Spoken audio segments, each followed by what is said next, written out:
FCP monosex tilapia মৎস্য খামারের যে গড়টি রয়েছে ওই গড়ের মধ্যে আমি সোনার উপর পানি কেন ছিটাচ্ছি তা জানতে হলে পুরো ভিডিওটা দেখতে হবে। আমি এখন চলে এসেছি আমাদের এফসিপি মনুসেক্স তেলাপিয়ার যে ব্রুড মাছগুলো রয়েছে ওই মাছের থেকে আমরা যে ডিম কালেকশন করতেছি ওই প্রসেসটা আপনাদের সামনে আমি তুলে ধরবো। এই যে হচ্ছে ব্রুড মাছ, এই যে আমরা এই যে বড় মাছ থেকে আমরা মাছের ডিম সংগ্রহ করে থাকি। দেখি দেখি কিভাবে ডিম নিচ্ছেন একটু দেখান দর্শকদেরকে। দেন পানিতে চুন ভালো করে।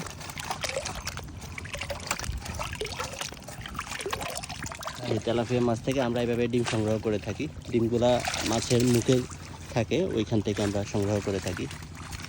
এখানে মাছ বাছাইকৃত হচ্ছে আর এখানে আমরা ডিম রাখি, ডিম সংগ্রহ করি। এই যে এখানে ডিম অনেকগুলো সংগ্রহ করেছি।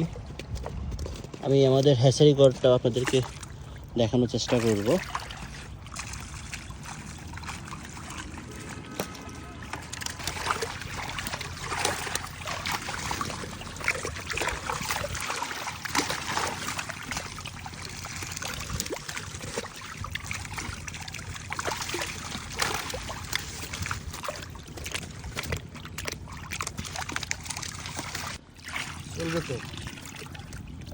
ডিম সংগ্রহ করা কমপ্লিট। এখন আমরা বালতিতে নিয়ে নিচ্ছি ডিমগুলা, আর এই ডিমগুলো এখন আমরা হ্যাচারি ঘরে নিয়ে যাব। যেগুলো ওয়াশ করে নিচ্ছি এখান থেকে। ডাবাও শুনে তুললে তো হবে না, বাইরে চলে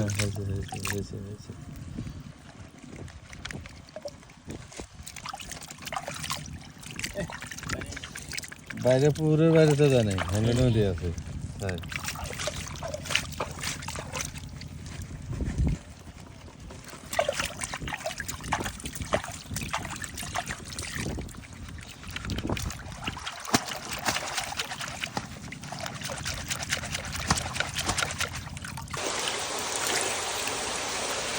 নিশ্চয়ই আপনারা এতক্ষণ দেখতে পেলেন আমরা কীভাবে তেলাপিয়ার মুখ থেকে ডিমগুলো সংগ্রহ করেছি। আর এখন আমরা হ্যাচারি ঘরে এসেছি। হ্যাচারি ঘরে এসে আমরা কী কাজ করতেছি সেটা আপনারা দেখুন। আমরা যে এতক্ষণ পর্যন্ত মাছের ডিমগুলো সংগ্রহ করেছি এগুলো আমরা এখন টেতে ছেড়ে দিয়েছি। ডাক্তার সাহেব, এটা কতদিন লাগবে পোনাতে রূপান্তর হতে? পোনা হইতে এটা কতদিন লাগবে এই প্রসেসে? 4 দিন লাগবে। 4 দিন সময় লাগবে। 4 দিনের মাথায় এটা এই যে দেখতে পাচ্ছেন ডিম থেকে রেণুতে রূপান্তর হবে। আর এভাবে আমরা অনেকগুলো তেল সংগ্রহ করেছি। দেখতে পাচ্ছেন এটা আমাদের হ্যাচারি ঘর।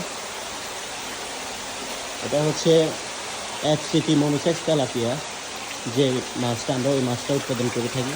এই যে দেখি এটা অলরেডি সোনাতে রূপান্তর হওয়া শুরু করে দিয়েছে। তো ইনশাআল্লাহ আমরা মনুসেক্স তেলাপিয়ার ডিম সংগ্রহ করা শুরু করে দিয়েছি। আমরা কিছু দিনের মধ্যে ইনশাআল্লাহ পোনা ডেলিভারি শুরু করে দিব, বিক্রি শুরু করে দিব। আপনারা চাইলে এই ডিমের যে পোনাগুলো উৎপাদন হবে ওই পোনাগুলো আপনারা চাইলে আমাদের কাছ থেকে কালেক্ট করতে পারেন। আমি স্ক্রিনের মধ্যে আমাদের মৎস্য খামারের যে পরিচালক মোহাম্মদ উমর ফারুক ওনার নাম্বারটা দিয়ে দিব। ওনার সাথে যোগাযোগ করে আপনারা চাইলে এই মনুসেক্স তেলাপিয়া মাছের পোনাগুলো কালেক্ট করতে পারেন। তো আমি আজকের মতো ভিডিওটা শেষ করে দিব। সবাই ভালো থাকবেন, সুস্থ থাকবেন। দেখা হবে অন্য কোনো একটা ভিডিওতে। আল্লাহ হাফেজ।